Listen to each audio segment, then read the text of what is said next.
Would you dare eat the meal she serves? In the quiet town of Goobersville, the lunch lady's apron hides more than stains. It hides a curse. In 1978, the quaint town of Goobersville seemed normal.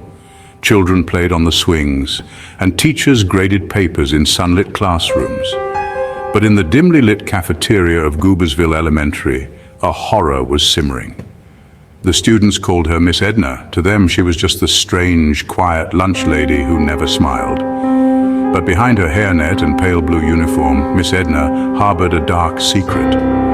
Miss Edna had come to Goobersville after her own children disappeared under mysterious circumstances in another town. Locals whispered that she had served them dinner one night, and by morning they were gone. She claimed they ran away, but the truth was darker than anyone could imagine. Her obsession with food grew. She began crafting recipes that were unique. Students noticed the meat tasted strange, the stew too thick, the aroma too sweet. One brave child whispered, "This meat, it tastes like Missy's dog, the dog that had gone missing the week before." Miss Edna had come to Goobersville after her own children disappeared under mysterious circumstances in another town.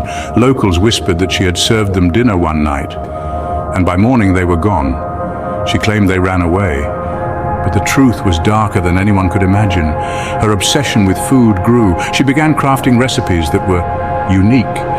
Students noticed the meat tasted strange, the stew too thick, the aroma too sweet. One brave child whispered, "This meat, it tastes like Missy's dog, the dog that had gone missing the week before."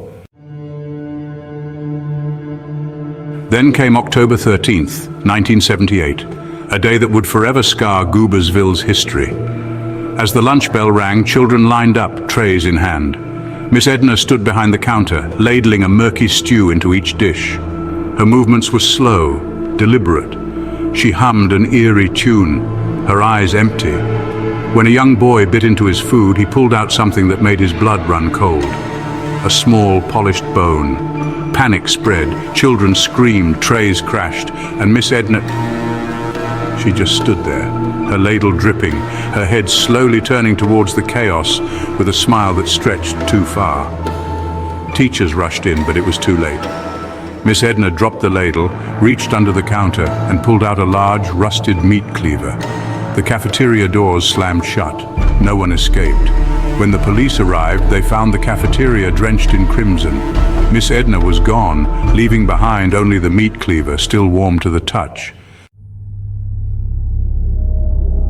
The school was closed, boarded up, but at night, locals say the lights in the cafeteria still flicker.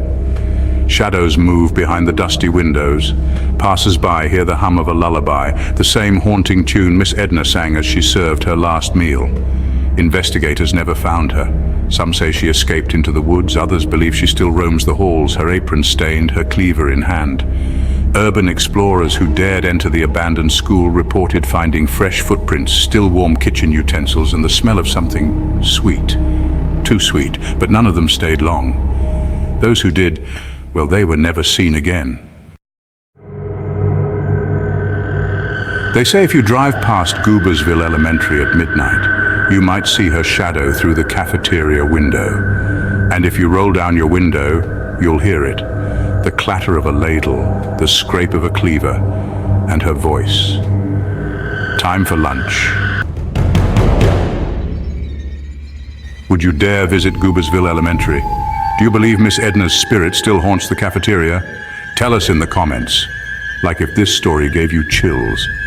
Subscribe for more terrifying true horror stories. Turn on notifications, because the next nightmare might be closer than you think.